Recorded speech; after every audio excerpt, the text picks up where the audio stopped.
What is up, everybody? It's your boy Shazzy, and welcome back to another video. If you're new to this channel and you're clicking on me for the very first time, please be sure to like, comment, and subscribe. Turn on that post notification button so that you get notified every time I upload a new video. Now, with that being said, let's get straight into today's content. Let's go, everybody. So, as you can tell by the title of today's video, I'm going to be doing a review of the new Marvel film, Marvel's Eternals. Basically, Eternals. And I really wanted to do this review. I wasn't planning on doing it, but because the film has been under a lot of scrutiny, like review bombing, it's been rated so low and it's gotten a lot of negative reviews. But I thought this movie was amazing. I'm going to say right off the bat, this movie was incredible. I give it a solid minimum 8.5 out of 10. Like 8.5. It definitely deserves that. It's really good. I really enjoyed it. I'm pretty sure there are other people who did. And you guys have to remember that Rotten Tomatoes and these like professional reviewers at the end of the day are regular people like you and I who have their own opinions.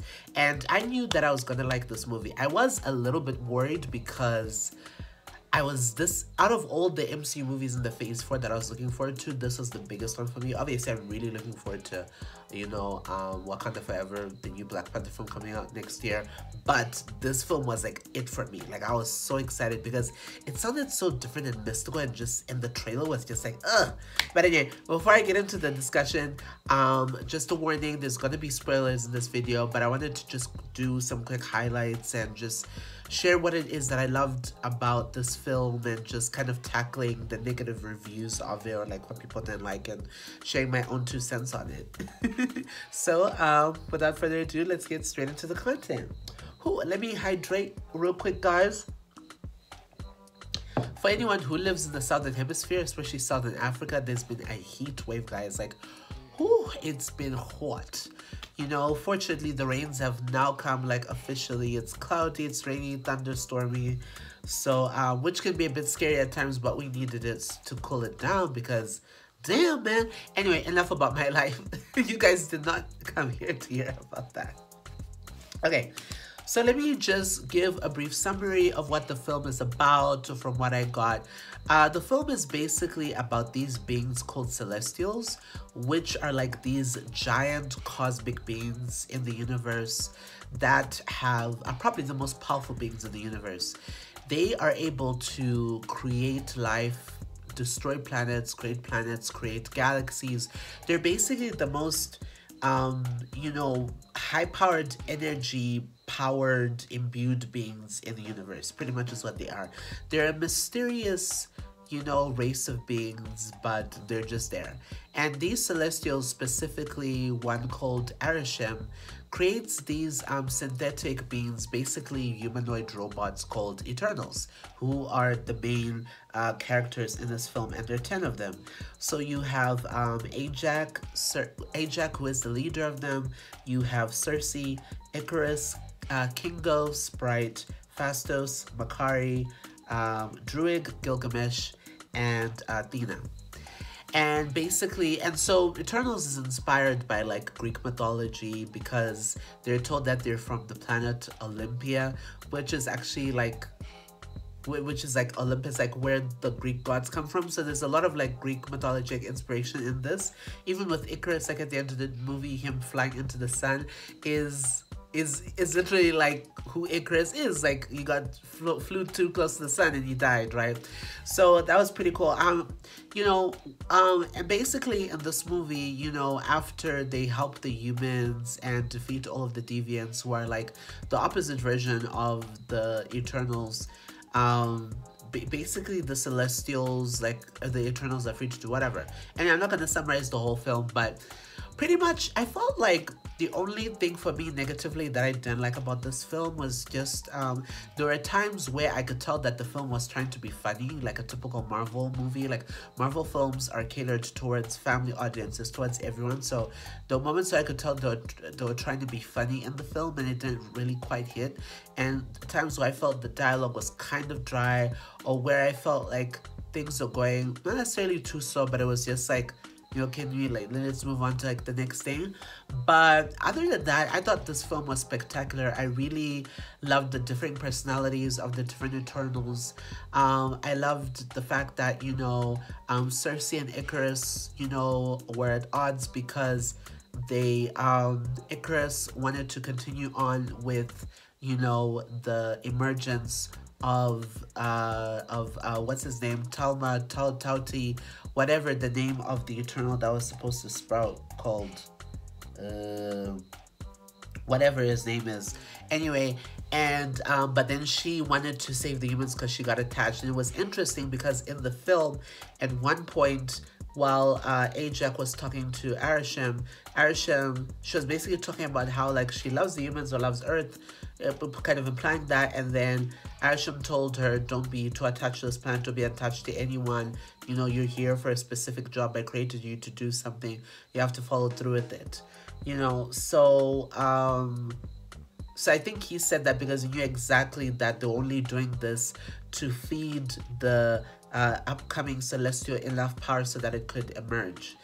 Because the more people there are on Earth, the bigger the population of humans, animals, living things, the more likely successful that the celestial is able to come out, you know, and destroy the planet. Because since celestials are like huge, they're like the size of planets, even bigger, they create galaxies and all that. Obviously, the amount of power just to create them is planetary. It's massive. They need a lot of juice in order to even be created, and and this is a process that takes like a billion years to do. So yeah, so it was pretty cool to see their different powers and how everyone worked together. I felt like the diversity in this film was, you know, not a letdown. I thought it was beautiful. I love diversity. Why would you not want diversity? I love the fact that you had a gay couple with Fastos and his husband and their kid. I loved, you know, seeing the representation of the first deaf, you know, superhero in the MCU with Makari. Super sweet, and she has a really cool superpower. I love that you have an Indian in there, black person, Latino who's leading it with Ajak. The diversity is beautiful. I really like that, and I think it's something that Marvel does really well in terms of diversity and seeing something. And what I also like is that in this movie, the romance in this film, whatever relationships are going on, whether it was the connection between Makari and Druig, or Ikaris and Cersei, or even you know, Fastos and his husband, those weren't things that were mainly focused on in this film. You know, there was a mission, there was, you know, this struggle that was going on, a conflict that was on a global scale that they needed to fix. And yeah, you know, that was the main focus of it. So I didn't, or, you know, Gilgamesh and Athena. So I didn't even feel like it was a big factor that they focused on too much. They didn't try to make it this romantic film. It was just a factor that was in there. But yeah, so I really like that all of these characters had their own thing going on. I like that in this film they weren't afraid to like kill characters off and all that, especially the characters that were like the sweetest, like with Ajak, you know, and killing Gilgamesh, who's so sweet too. And Gilgamesh kind of looks like, you know, the Asian guy from Doctor Strange who helps, I forgot his name, but who helps Doctor Strange, so who stays in the Strange building, basically. So yeah, but you know, one thing I also want to say, this is my opinion, is I think visually, I think this film is probably the best film visually out of any MCU film I've ever seen. I thought the visuals in this film were excellent, top tier, like a billion out of 10. Especially like towards the end of the film, when the fingers of the Celestials start coming out of the water and the island is being destroyed, the volcano blows up and stuff. Like just the visual effects of that, the CGI was just amazing. I was just like, wow. You know what I mean? And that reminds me of another critique that I have of this film. The only other critique also that I have of this film is there were times where I felt like the powers were kind of getting repetitive. Like if you look at Kingo, the Indian dude, right, played by Kumail Nanjiani, it was like, okay, cool, you have these like shooting things that you can do, but I feel like I want to see more of you as well. I want to see more of your power. I want to see you like evolve and do different stuff, because I feel like the most exciting heroes to see were the little kid, what's her name again, Sprite, and Ikaris, and obviously Cersei. I felt like all of them, like their powers evolved. There was something different that they could do each time. Like, you know, it was, oh, they could do, oh, okay, that's really cool. Like, their powers are expansive because there's a lot they could do. But I felt like with some of the others, it's like, okay, that's it. Oh, you can just control minds. Okay, oh, you can just shoot stuff. Okay. But like with the others, it's like, oh, it's exciting. Even with Phastos, like the film kind of makes you think that Phastos is some useless guy. There's not much you can do. But his tech powers are cool. And I love that he was able to restrain Icarus.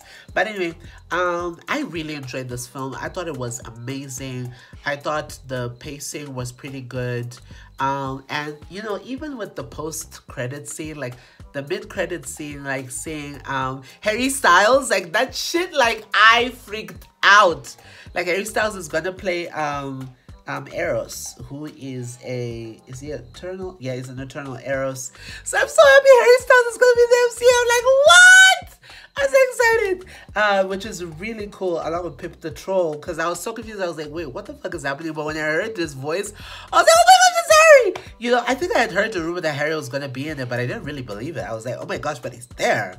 And also, yeah, and also the fact that, you know, Dane Whitman, played by Kit Harington, is going to be, what's his face?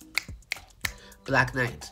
I didn't know Black Knight was until today. So I'm really looking forward to that. So that's what I also really love about this film, is that it gave us a lot, and it was a lot that was happening, and it was totally worth it. I really enjoyed it. Angelina Jolie did her thing. Everybody was so cool and different and had their own thing going on.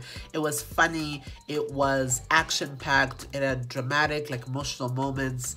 And it was really cool seeing the visuals from different parts of the world. I thought that was really fun to see. I mean, I would understand if someone said, I wish the deviants were more brutal, there was something more to them, but I thought the film was sufficient. It gave what needed to be given, and I love that, and I look forward to what they're going to do, you know, more with that. And I wanted to know, who was it that was taken? It was Cersei, Phastos, and Kingo are remotely directed space Arishem in view of the people of Earth. Arishem states his disputed treason, but elects to spare humanity if the Eternal's memories show that humans are worthy of living. He vows to return for judgment before disappearing into a singularity, taking them with him. So I guess Eternals 2 is going to be like a rescue mission, and I am, you know, not disappointed. I'm very interested, you know. Very pleased. Anyway, hope you guys enjoyed this review. Let me know what you guys thought of this movie if you watched it. If you haven't watched it, I highly recommend it. You will love it. It's amazing. Solid 8.5 out of 10. It was incredible. You know, yeah, it was really good. So, I'll see you guys next time. Bye, guys!